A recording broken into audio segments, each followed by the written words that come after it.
A very good evening and welcome to Tuesday Talk for this evening, January 23rd. I'm David Abdullah, and this evening I'm simply hosting the Tuesday Talk webinar.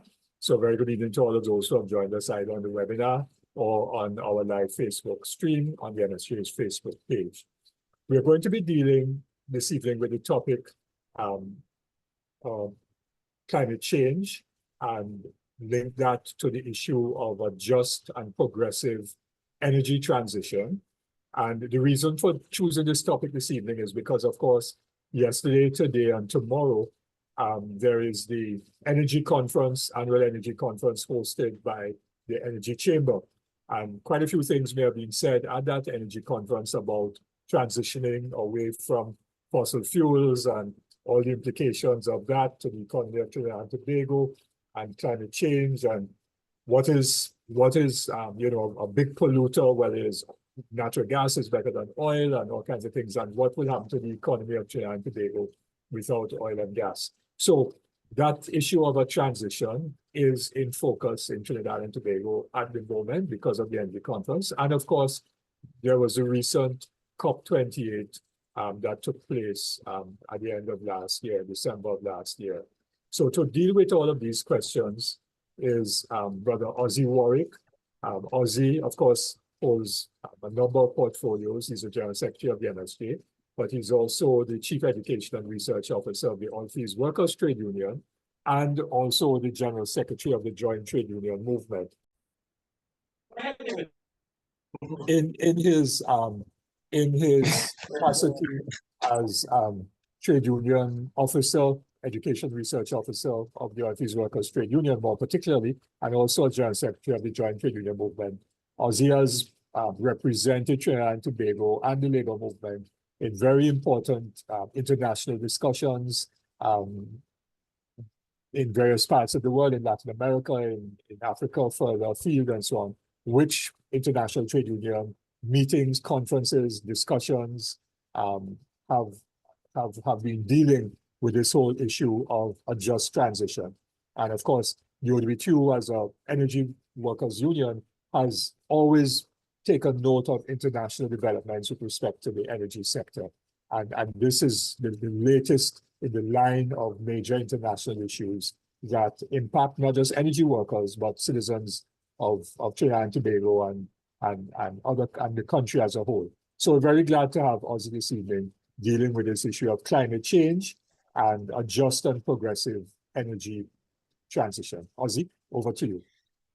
Yes, and thank you very much, David, for having me. Thanks for that introduction. Let me start by, of course, congratulating MSJ for organizing this important talk, especially in light of the current energy conference that has taken place. And let me just say, David, really, the kind of discussions that are happening there is really about how these energy companies will extract more profits from the energy sector. I don't know that there is a lot of discussion about energy transition. And if so, it will be how are they going to ensure that they get the, if not majority of the pie, but all of the pie for that matter. And in fact, though, the Prime Minister himself said that the Trinidad and Tobago will remain basically a natural gas exporting country. And when I looked at, I was able to pick up a copy of the Energy Chamber's newsletter. I mean, it is the Dragon Can Dance, so they're talking about the consortium of Shell and the National Gas Company signing the license to develop Dragon Gas. They're talking about the Energy Chamber welcomes the news of signing of Atlantic Restructuring Agreement. Woodside positive on Calypso project, assessing both LNG and petrochemical offtake for gas. McDermott receives limited notice to proceed for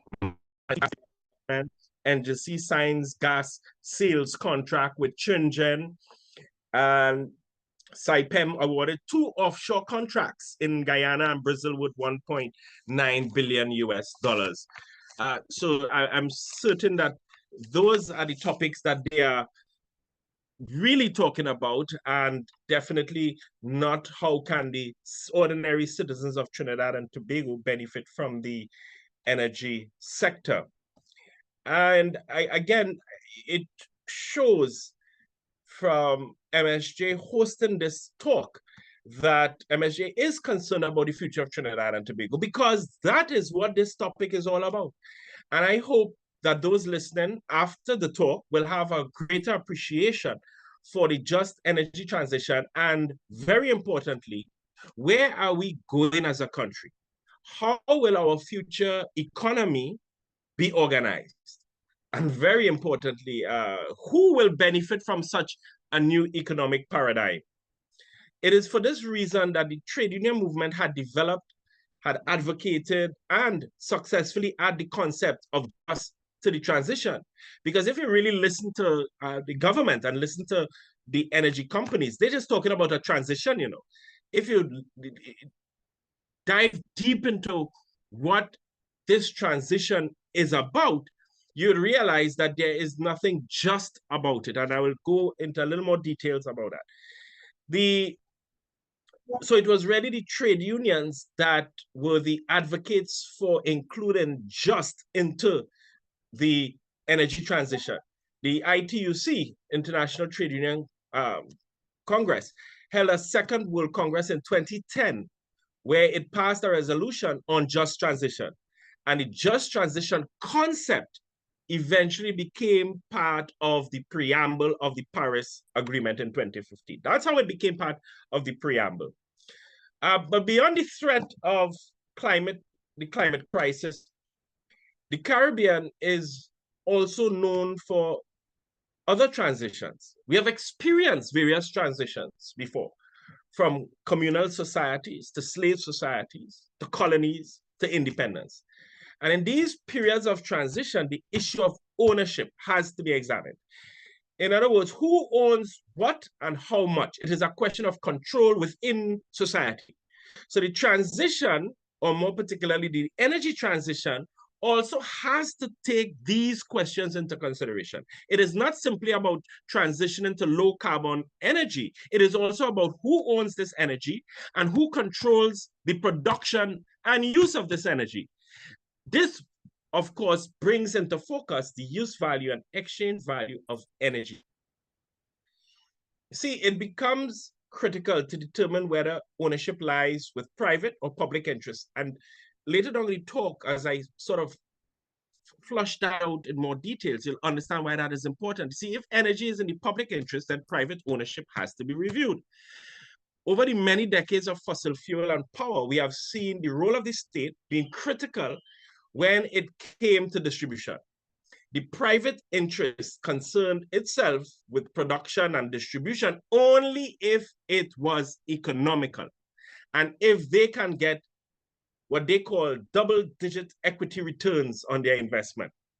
And you'll see that what I'm stating is not a theoretical statement. When I get deeper into the talk, I'll read something for the listening audience to appreciate how serious that is. And in that light, we must consider public ownership of energy to ensure access. It must be remembered that what is driving the climate crisis, and let me also take this opportunity to congratulate MSJ, because I know that MSJ would have held several talks on the question of the climate crisis. But one of the things that I find missing in many discourse around the climate crisis is what is driving the climate crisis. And what is driving the climate crisis is the capitalist law of accumulation, along with its logic and expansion. So this self-reproducing system cannot survive without infinite growth. So capitalism requires perpetual economic growth, but here's what. It is infinite growth on a finite planet.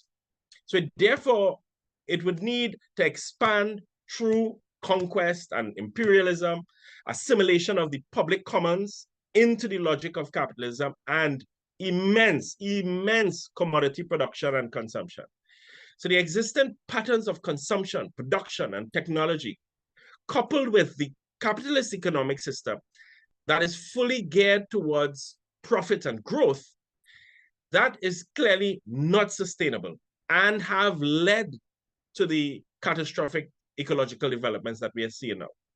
So the transition cannot be just if it is simply decarbonization while sustaining the capitalist system of production and accumulation.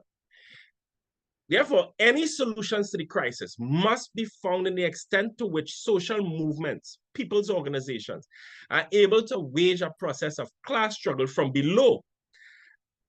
Class struggle that seeks to profoundly change the relations of production and energy and the reproduction of human life.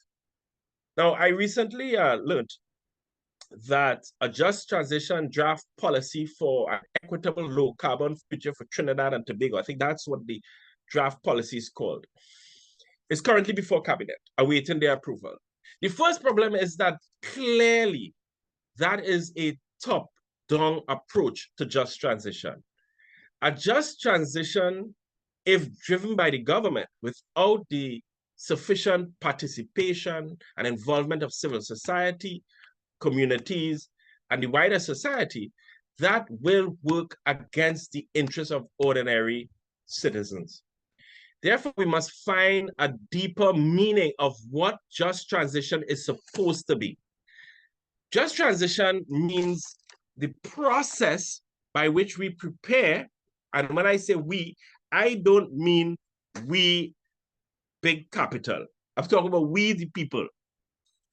We the people prepare for the economic and environmental transitions that are currently facing the world. With the present emphasis on climate change around the world, steps are being taken to move forward as a society, as a global society, into a climate of net zero emissions. But there are implications for that. And it is because of these implications we have to have a process that engages ordinary citizens, that engages communities, that engages people's organizations, civil society. It means conversations among community members. And I'm talking about now the political community members, the body politic. And I don't mean parliamentarians, politicians, and only political parties, or the executive arm of the state, or even the legislative arm of the state. I'm talking about, and to me, what is an important arm of the state, which is the ordinary citizens of that state. We have to determine the path that should be embarked on to protect the livelihood of individuals during this transition. It is about access to decision-making. It is about changes in sovereignty and control.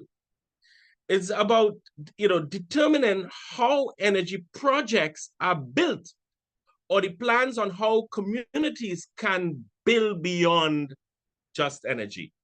The way we operate is that we will from time to time either hear a pronouncement. I wouldn't even call it announcement.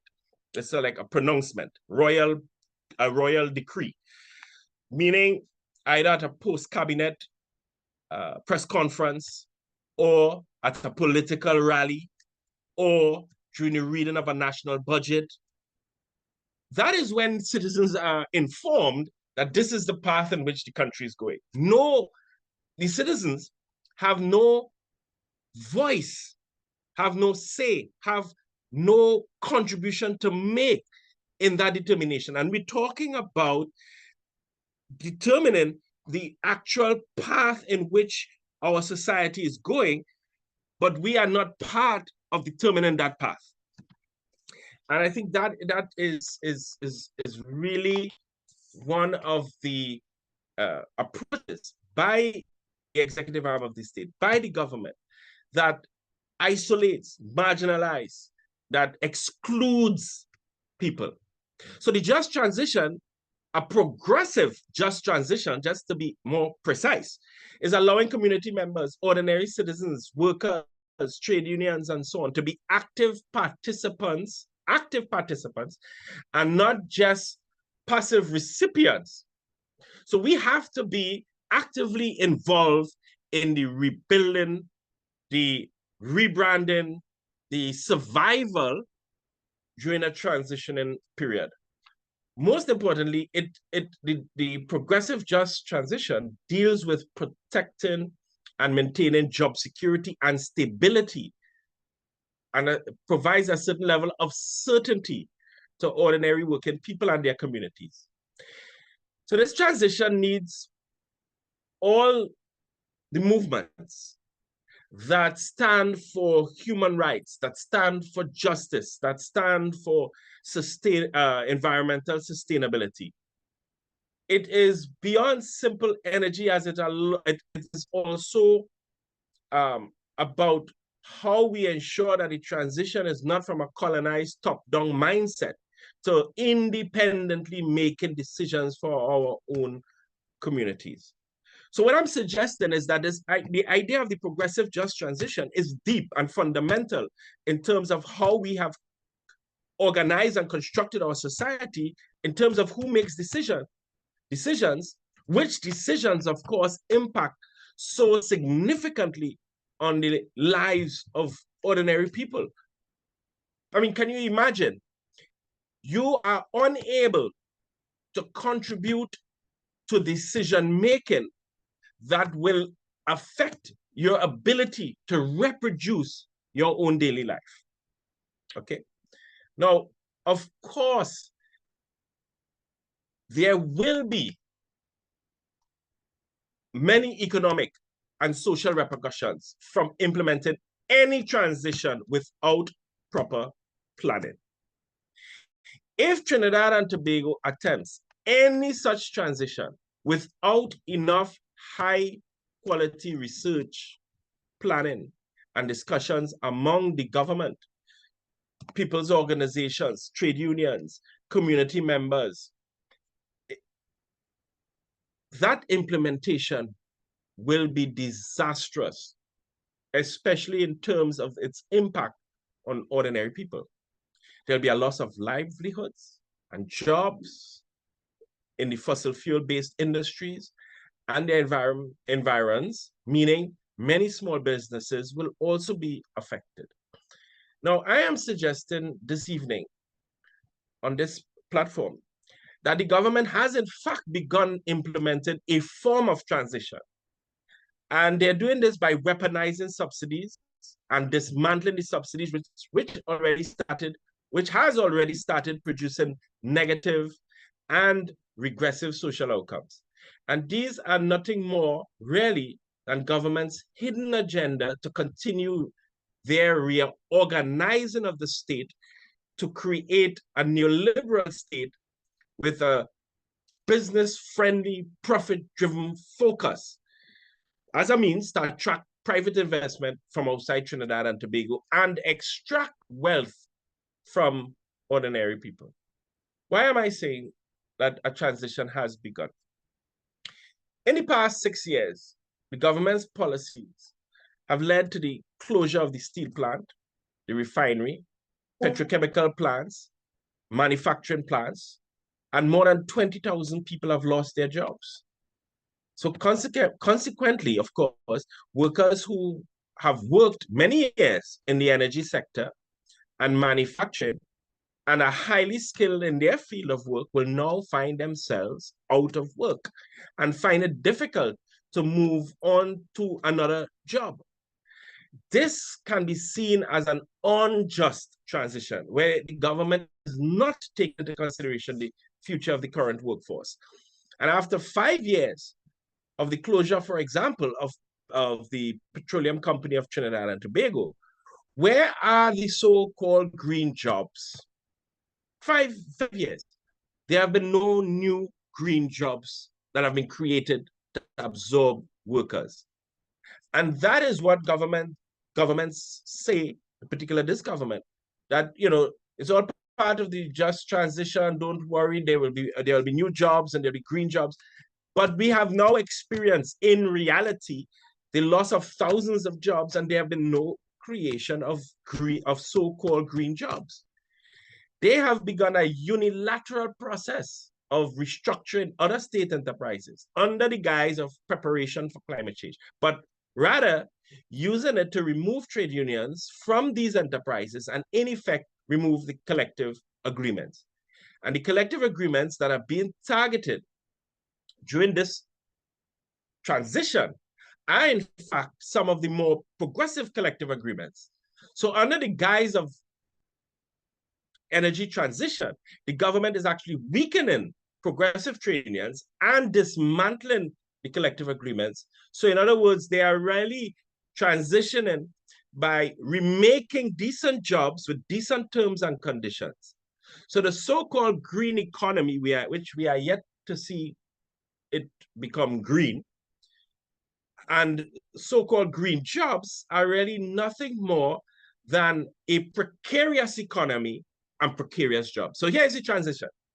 The transition is really from decent jobs, from a stable and certain economy to precarious economy and precarious jobs. That is the transition that we are in reality experiencing. So it is really a structural adjustment program. That is what it is. It is a structural, a sort of a green structural adjustment. And I use that term green loosely because, as I said, we are yet to see the green aspect of it, but that's how it's being cloaked or concealed. So it's structural adjustment. It's a structural adjustment program based on the government's neoliberal ideology. The government is attempting to, or not attempting, but they are in fact packaging this structural adjustment program as a just transition, when in fact all it does is it aims to advance further privatization, commodification, and liberalization of the country. This is why we must be cautious when we hear the government talk about a just transition, or when we hear the private sector talk about a just transition. They are not talking about a just transition. They are simply talking about a transition. And I am also arguing it is not about transitioning to a green economy. It is still a brown economy, but it is a brown economy where decent jobs have been transitioned into precarious jobs. The government's neoliberal trajectory for their transition is also evidenced by the fact that there have been no announcement of any measures to mitigate the social impact of the transition. And this is a key measure in determining whether the thrust towards a just transition is indeed expected to be just. In addition, there is a great risk of the creation of energy poverty. In other words, a loss of energy access and affordability for the poor and vulnerable in our society, as there will be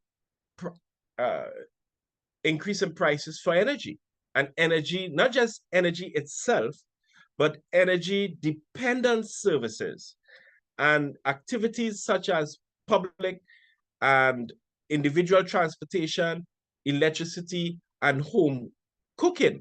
The price for these energy dependent services would also increase. But wait, hold on, hang on a minute. We already experience fuel price increases, rise in maxi and taxi fares.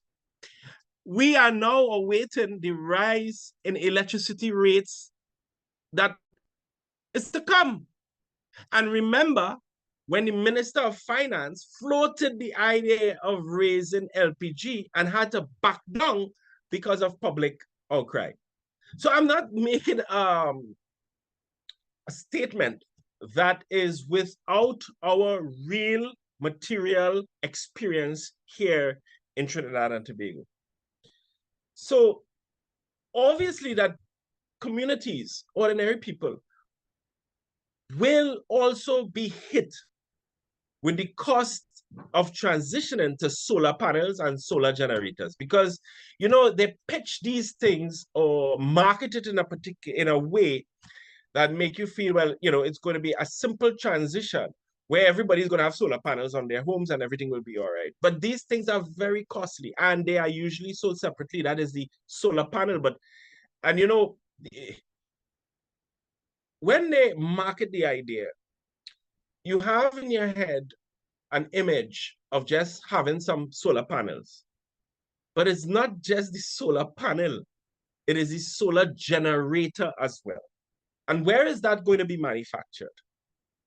And how the cost, and I will show a little bit later how in reality, how those costs can become exceptional and therefore put it out of the reach of ordinary people. So you know what could happen is that we will have only a certain group of people in our society with solar generated electricity and others without. Now, the other question that arises, again, has to be how do we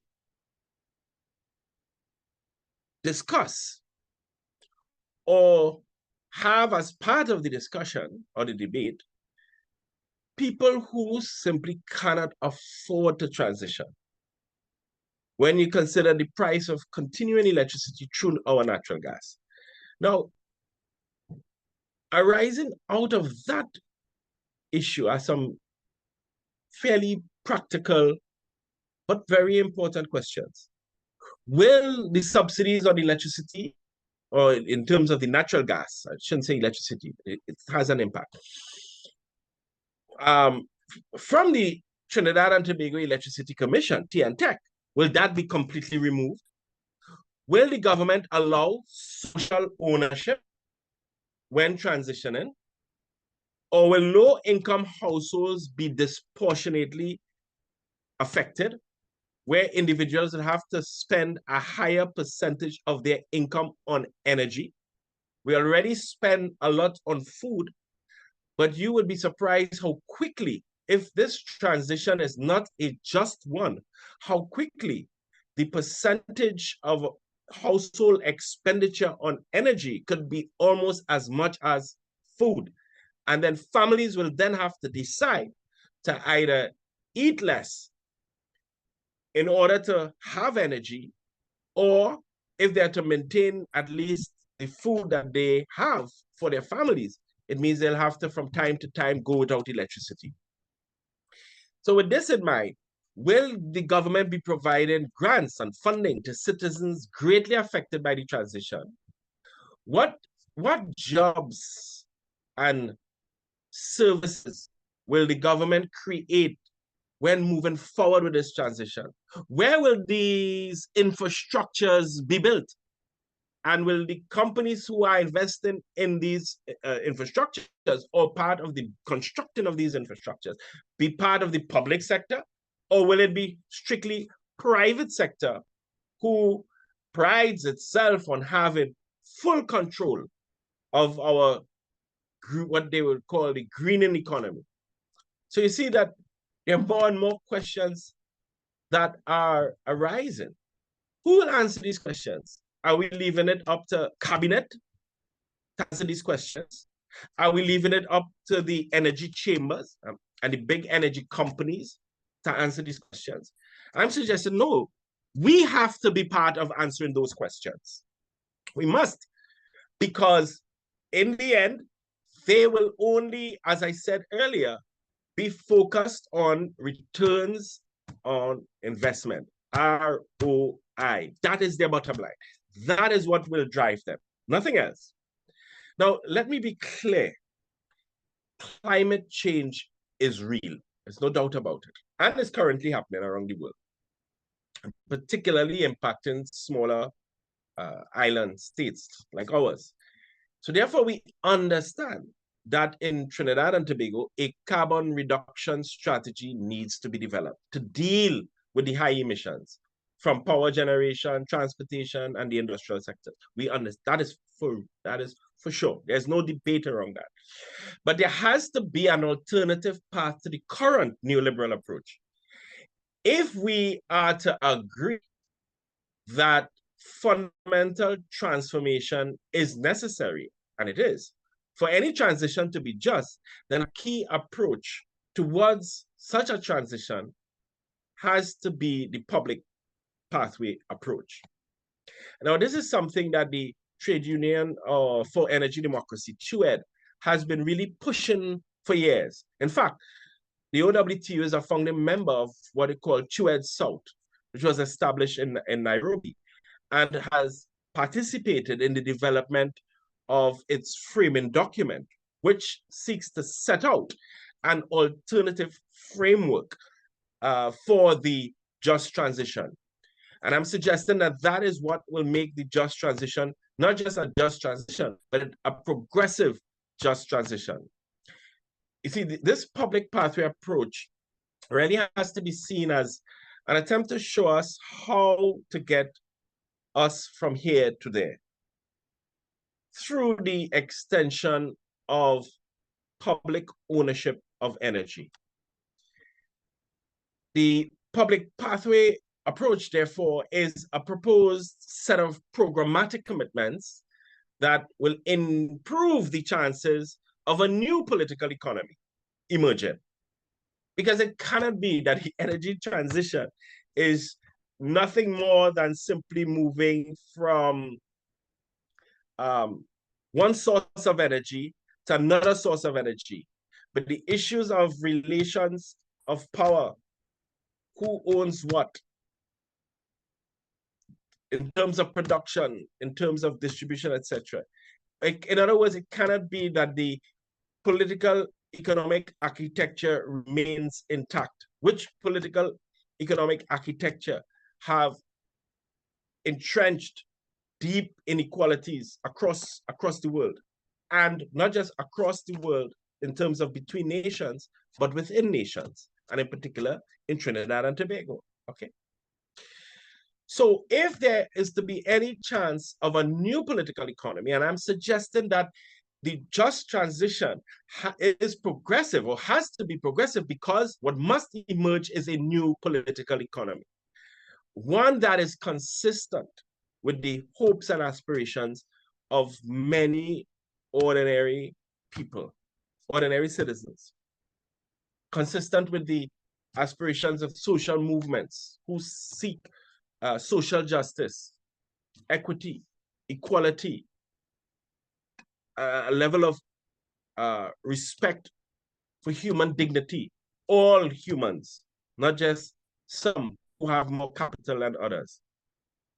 Now, the evidence of history has made it clear that the current energy expansion, because we have a bit of a contradiction, especially in terms of the Southern Caribbean. On one hand, we are speaking about just transition measures, which, as I have pointed out earlier, are really just impacting the livelihoods of ordinary people and their ability to reproduce their daily life. With this massive expansion of energy in Guyana, and even right here in Trinidad, because there's a lot of hopes are now pinned on this gas deal. So it appears as though people are speaking from two sides of them, because they're using the just transition, or the energy transition, or the climate crisis to really implement neoliberal policies that are impacting the livelihoods and of ordinary people, but at the same time pursuing policies of energy expansion. Okay. So, in other words, the current energy expansion is inseparable from capitalist expansion. And this is what is driving the climate crisis and the breakdown of the world's ecosystem. And I'm not sure that if we go about it where you are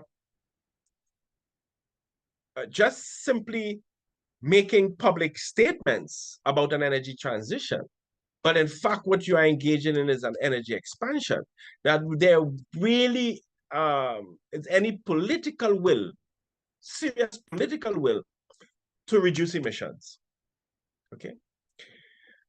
We also know that any serious attempt to decarbonize the economy, whether it's transport, industry, cooling, and I know some politicians already said that, you know, AC is too good for citizens in Trinidad and Tobago, all right?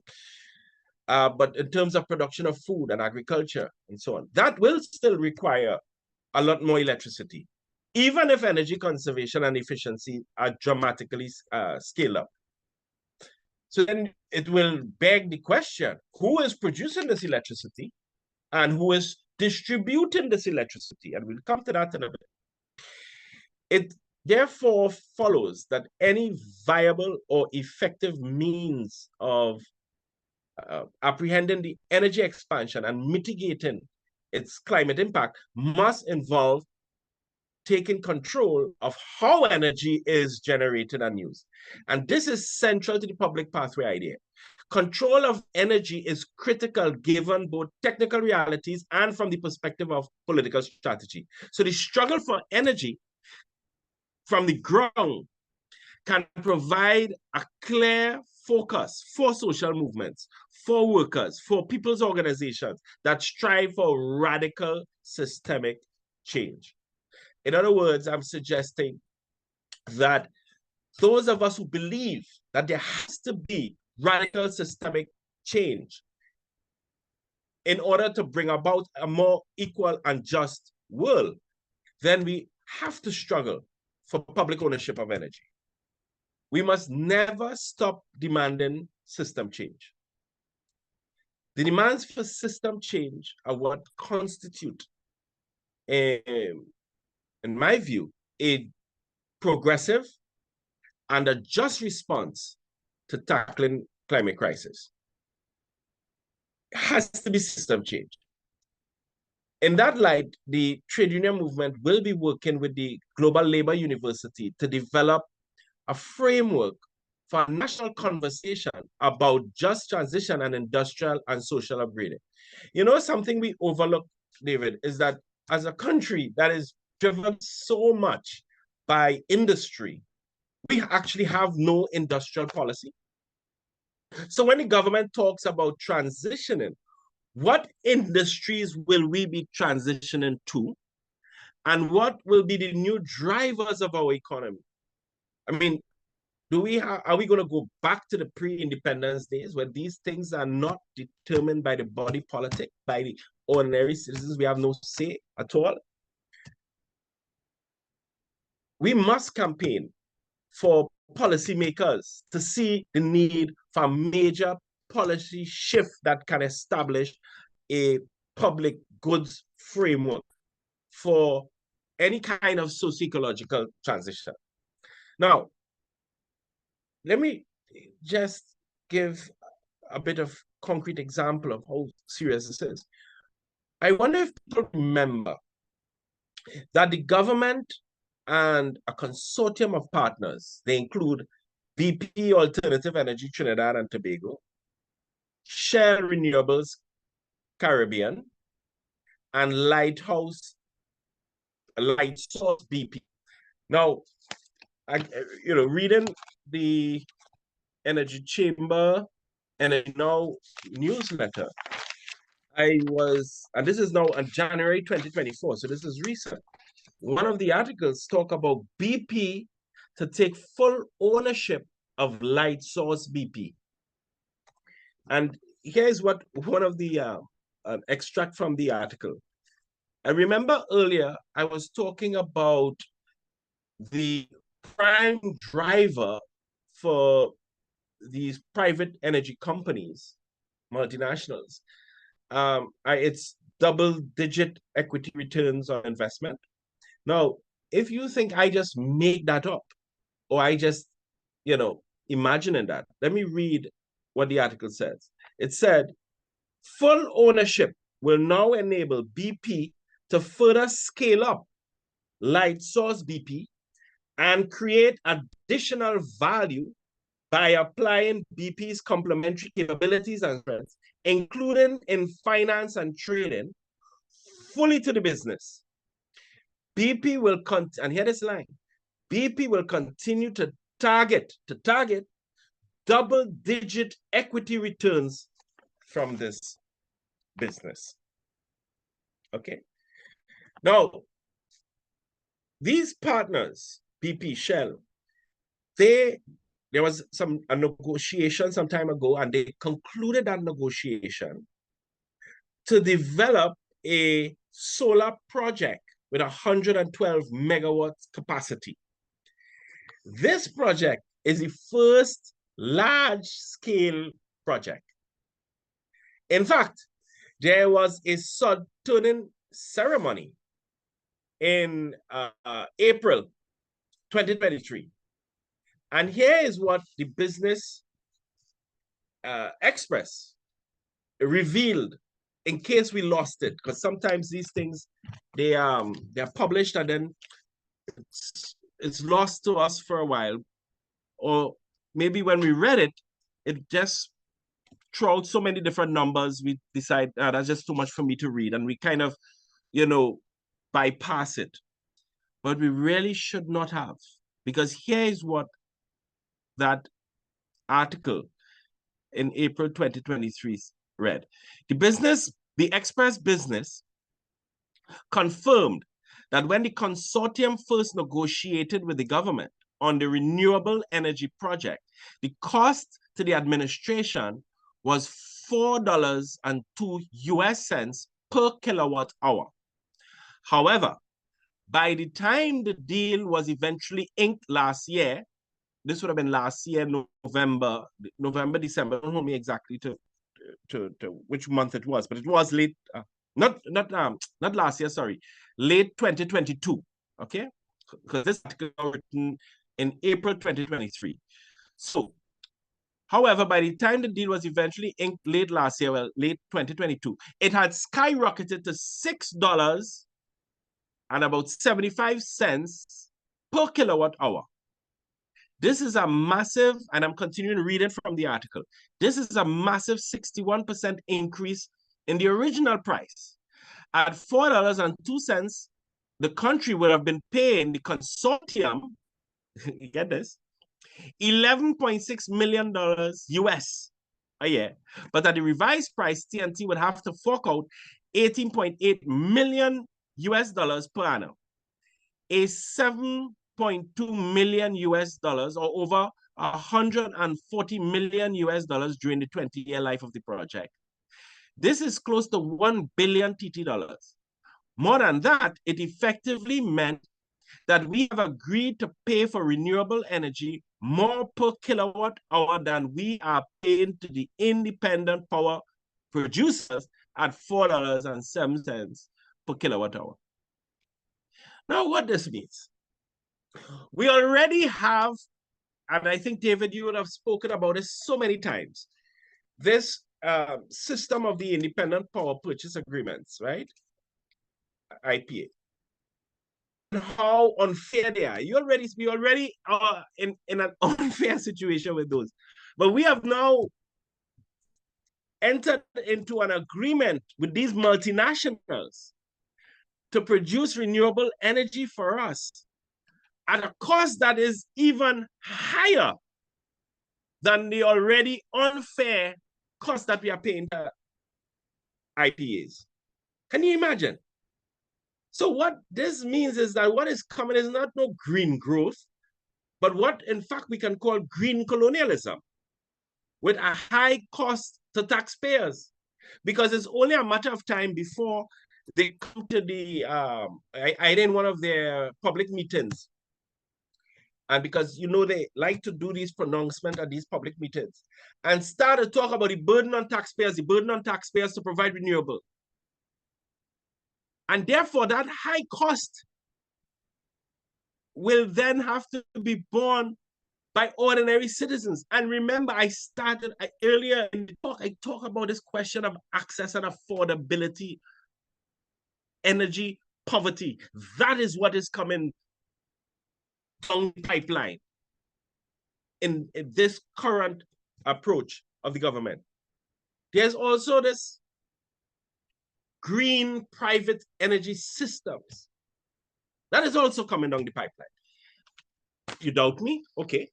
I again reading from, I must say, very informative. If you want to know what energy, what these energy companies are up to, and what capital in the energy sector is up to, it's very interesting to read their own newsletter. So I'm reading again from the Energy Chambers Energy Now newsletter. And here's what this one says. Ansa McCall and Kens J. Green signed MOU on regional green energy development in the Caribbean.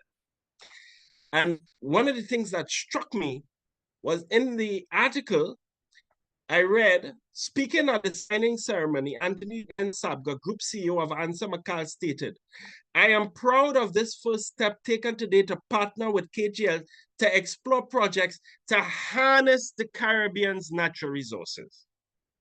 I mean, are we going back to 150 years ago, where big private interests simply harnessing the natural resources of our countries?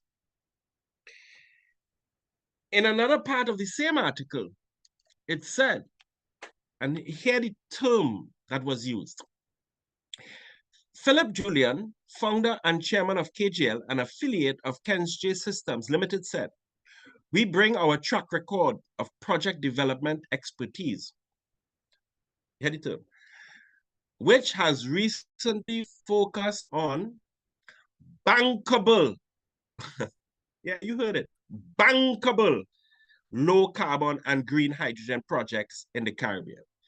I would like any member of the media, if you ever get a chance to interview any one of these gentlemen, to explain what do they mean by bankable low carbon and green hydrogen projects.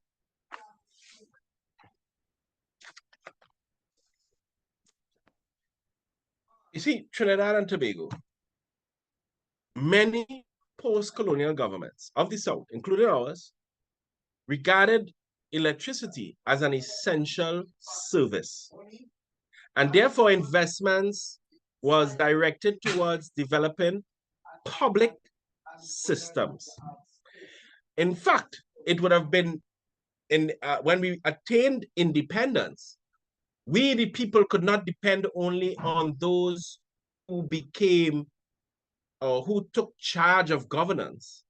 We couldn't leave it up to them, could not leave it up to them. So it was the mass movement mobilized significantly to force these governments, in particular our government, to develop public systems, nationalizing key areas of our economy. Okay.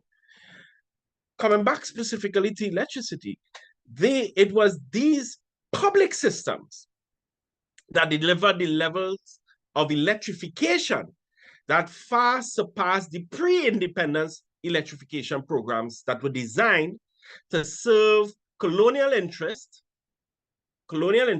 and the exploitation of natural capital.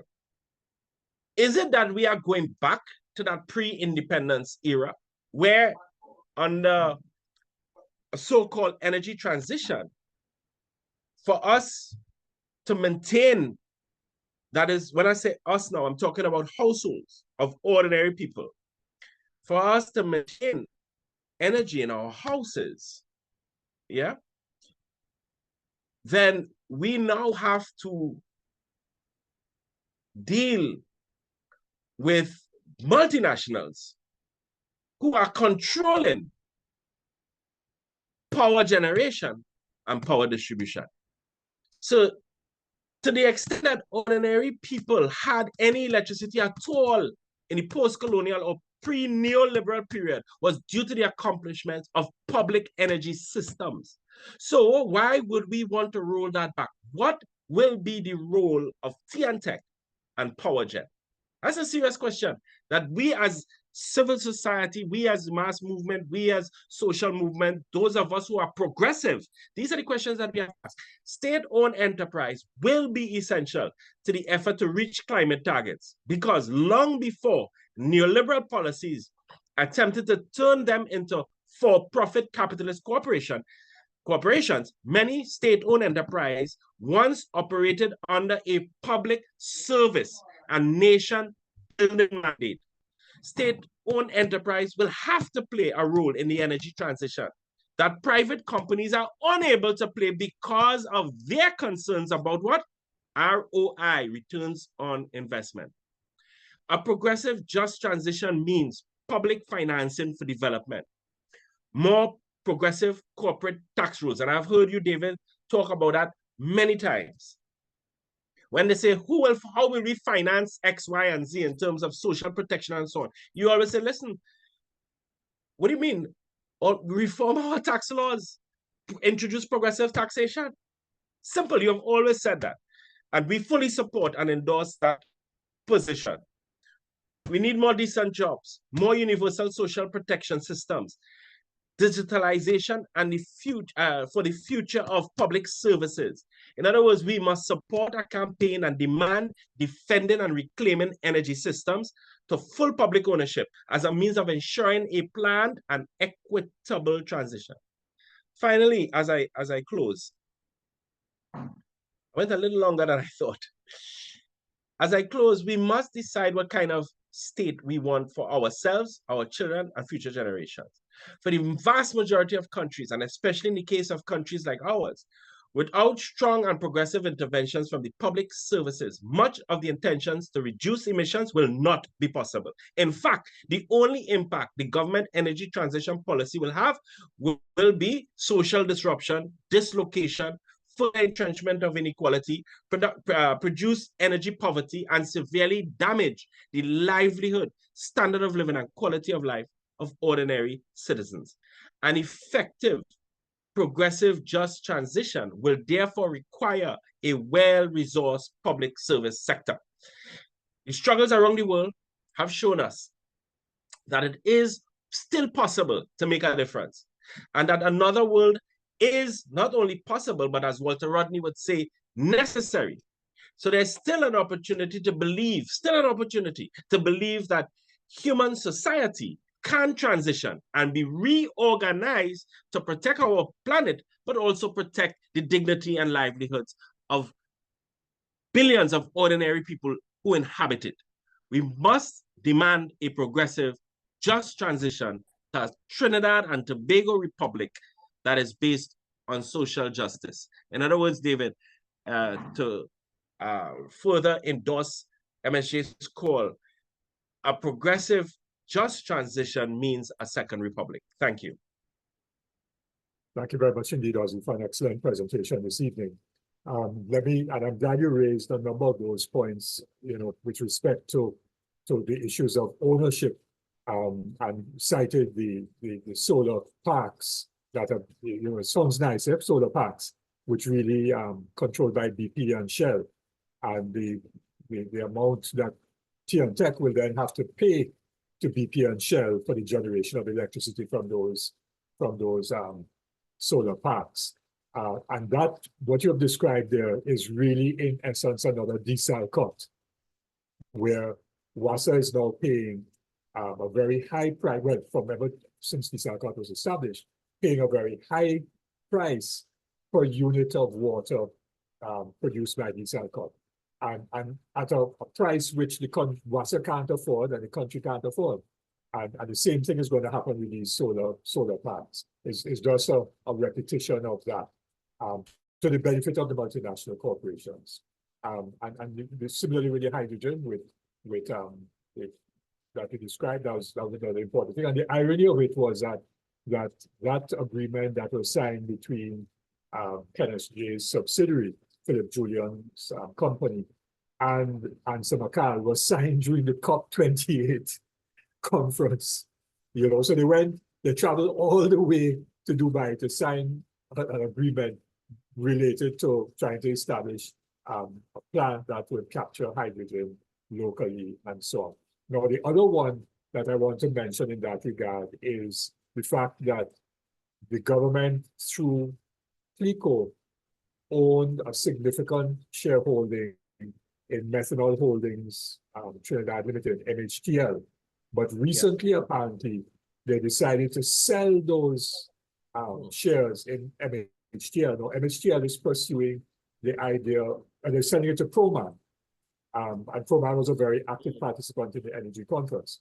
But Proman is actively pursuing the use of methanol as an alternative fuel, and actually using methanol to replace diesel and bunker fuel for ships.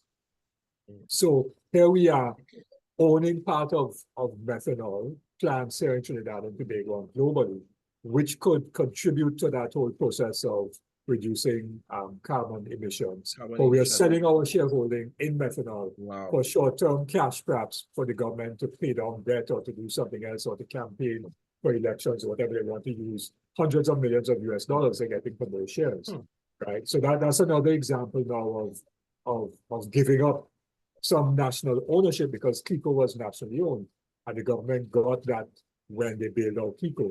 So we are giving up ownership in Methanol Holdings Limited to Proman. And so that's another concession to the multinational corporations. And I thought I had mentioned that. And to say that, you know, when you talk about energy security and energy poverty, the Minister of Energy was in Parliament a few days ago giving a statement about I don't have the figures in front of me, about the amount of subsidy that the government spend for fuels, right? So let's leave up. So what is actually happening is that for diesel, there's a subsidy on diesel from the government. For super gasoline, it is more or less neutral, but in fact, motorists are subsidizing the government given where the price because of the oil price. And for premium, it's a very significant subsidy. So the subsidy is going from motorists to the government, right? Because they did not. That's a very good point. Gas, yeah. That's a very good point that a lot of people don't realize. So yeah. Yeah. So you know, we have to pay attention to these things. So when they talk about subsidy, we have to pay attention to that. But then he mentioned the subsidy on LPG. But let me just remind the country, something that we have made that point ad nauseum, but I suppose people, you know, don't remember, they choose to forget, or they want to drink the government's juice. And that is that Petrotrin used to take up the entire cost of LPG in terms, so that the government didn't actually pay the subsidy on LPG. That was something carried by Petrotrin. Yes.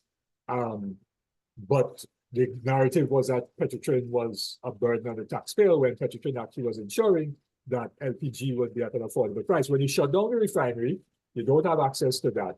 You don't have to pay Phoenix Park or whoever the market price for LPG. And so now the government has to put up the difference to subsidize LPG. So, you know, all of that now, so that if they then decide to remove the subsidy, that is going to create energy poverty for poor people. Yes. Yes. Coming back to your point about the nature of the transition. And then we talk about energy security, and by closing the refinery, of course, we gave up energy security, because all of our fuels are now imported into the country. And lastly, I just want to remind those on Facebook and so on that the MSJ launched a campaign. We're going to have to relaunch it because it got lost during this Christmas into Carnival period. So we're going to relaunch it shortly, which is the campaign, online petition campaign on the issue of the TNTEC rate increase. Because we are saying before the cabinet makes its decision on the rate increase, we have to demand that, in line with what you're saying about ownership of energy, we have to demand that the government buys the 49% of power gen that it sold way back in in 1994. Interestingly, to Amoco, which was, and Southern Electric, now Amoco was subsequently bought over by BP, right? It's nice how BP is there. So, you know, the chickens come down too. So we need to buy back those 49% shares. And integrate that and TGU, which is state-owned, into TNTech, reincorporate it as a integrated electricity company, because that would save some $250 million a year in the amount that TNTech has to pay to the power producers over and above what it should be paying, because TNTech, those power producer agreements mean that the power producers' contract is that they will be paid for a certain quantum of electricity, whether or not TNTech uses it or not. So TNTech is paid for electricity that it can't sell because there's no demand for the electricity. Yes? So TNTech is paying more than it can earn from the sale of electricity, to the tune of $250 million a year. And if we could remove those power producer agreements, then TNTech would be in a much better position, and we wouldn't have to pay the kind of rate increases that the RIC recommended. So I wanted to say that there's some very practical things that we can do, and we need to. MSJ didn't make a statement on that, but we will make a statement both on the subsidy issue, fuel subsidy issue, and we'll make a statement on the issue of the sale of shares in MHTL that people had, which the government has. Back to Proba, we make a statement on that in the light of the whole just and progressive energy transition. And we will resume our campaign on the issue of the TNTech rate increase. These are some practical things that we can address right now in light of what you're saying. So I just thought I would add those comments before we close, but thank you very much for an excellent presentation this evening. Thank you for having me, of course. And this, thank you for all of those who joined us live on Facebook. There are quite a few people who joined us live on Facebook. I haven't recognized them individually, but to everyone who joined us live on Facebook, thank you very much for joining us and for sharing this program. And stay tuned for next week's Tuesday Talk, which again will be informative and progressive and helping to raise consciousness about key issues as we continue to build the movement for social justice. Take care, everyone.